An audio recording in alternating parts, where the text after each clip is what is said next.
Remember that famous statement by Hillary Clinton when she was on a visit to Pakistan? Remember what she said? That don't rear snakes in your backyard thinking that they'll only attack your neighbor. Well, is the United States and to some extent Canada doing the same thing with respect to what is happening with the Khalistani problem of sheltering Pannu, making a big issue out of, saying that there was a plan to assassinate him, the Niger issue. All these things point to somehow the United States trying to put pressure back on India. Well, is it actually blowing up on United States' face? Why do I say that? First of all, what happened? Well, the ambassador to India from the United States, 𝗤𝙧𝙤𝙪, said that on the January 26th, President Joe Biden will be the chief guest. Turned out that the time he made that announcement, India had not accorded any formal invitation. This is diplomatic, protocol, and India should have sent out a written invitation to Joe Biden asking him or requesting his presence at the Republic Day functions. Well, then, while that was still in the works, what had happened was the Niger incident blew up. Following that, we had the Pannu incident, where the United States had declared that they are bringing somebody called Nikhil Gupta from Czech Republic to stand trial for an attempt to assassinate Pannu. Now it turns out that French President Emmanuel Macron, is going to be the chief guest. So why did the ambassador to India make that statement that Joe Biden was going to be the chief guest? And then after that, and before this Macron came, that they said that Biden will not be coming to India. I mean, the question here is, if India had not even given an invite, how can the ambassador say that the president of the United States is going to be visiting India? I think there was some sort of a one-for-one kind of a thing. Remember Howdy Modi, when Modi had come to Texas, I think, and at that time Trump was still the president, and it looked like Modi was rooting for another term for Trump. I mean, I saw the entire incident there. Modi is a good speaker and all that. He was connecting with the people, and Trump was amazed at the amount of crowds of Indian Americans that had gathered there to greet and listen to Modi. So all this stuff has been happening. Now, why am I saying all these things? Because there's a context here.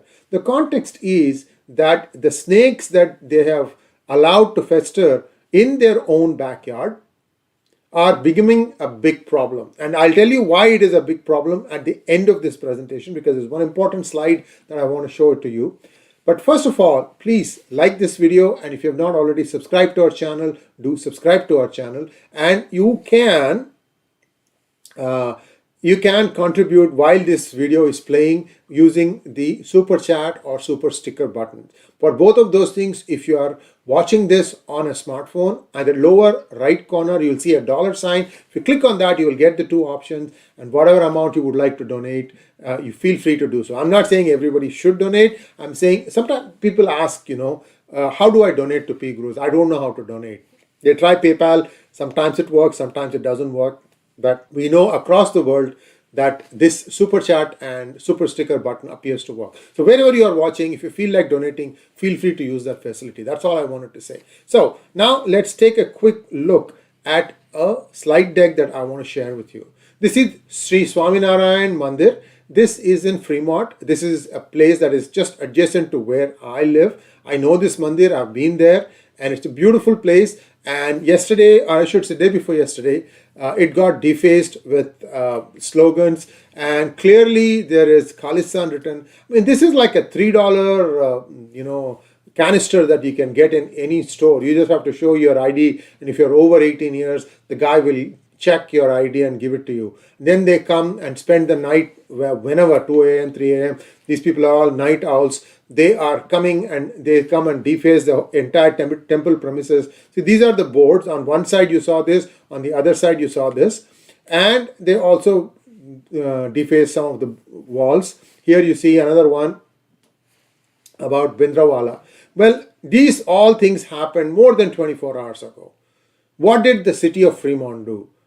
I don't know, but they should have been able to, look at the circuit closed-circuit TV cameras, CCTV cameras to find out who it was and whether the culprits were catchable. I have no clue so far, no news. All we have is the state_SCA. This is the South and Central Asia Department of State handle, Twitter handle.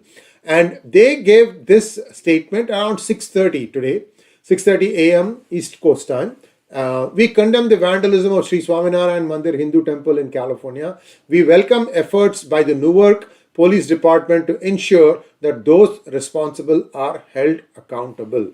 Now, 2 hours later, Mr. Khanna weighs in, says, I strongly condemn the defacing of the Swaminarayan temple in Newark, California, which is in my district. Freedom to worship is at the heart of American democracy. Those who committed this act of vandalism must be held accountable. Wait a minute. It is now 160, 170 days since these people tried to set fire to the Indian consulate building in San Francisco on July 2nd. So far, no one has been apprehended. And I really don't know what the San Francisco police and the FBI are doing about that case. Nothing. Nobody has been caught. Also, this is the Newark City Police. Newark, Fremont, these are all small towns, and every exit is a new city. There's another one called Union City around this place. So the big city here is San Jose. Then there is small city of Milpitas. Then above that is Fremont, then Newark, then Union City, and it just goes on. All these cities are very, very understaffed, and more often than not, they don't even register these crimes because they don't want to look like they have not solved any crimes. Unfortunately, that is the sad fact.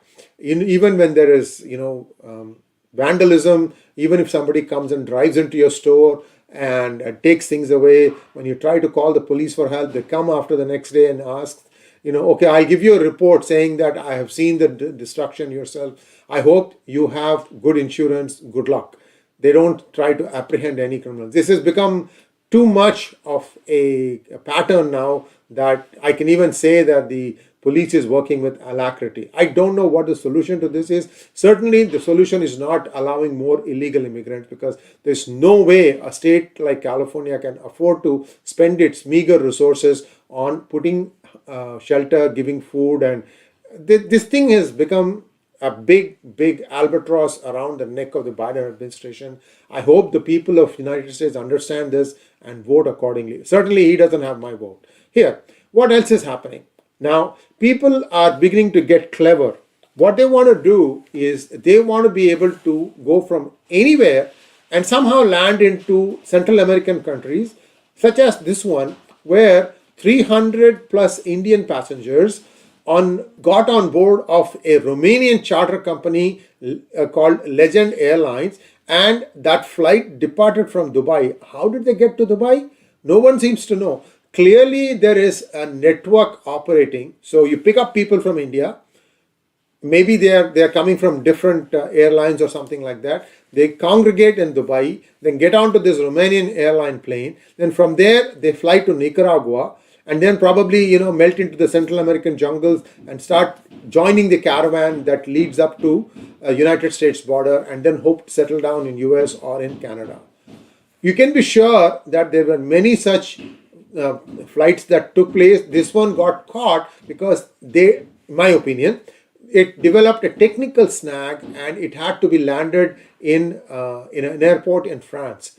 Once they found out who they were, that these people didn't have papers, they were all off-boarded. They are actually being sheltered in the plane, in the airport hangar, where they seem to have given some temporary accommodation. Most likely, the consular officials will get in touch with them. They will find out what is going on, who gave them the way to get this thing. I think this is the first time they've caught it. I'm sure there were multiple such trips that have taken place. I can tell you the average number of illegals crossing into California is around 1,500 to 2,000 of Indian origin.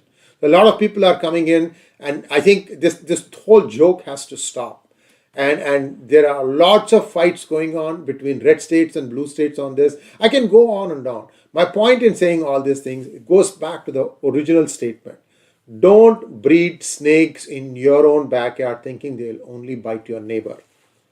Especially in this case, it is really useless because India is not even a neighbor to US or Canada.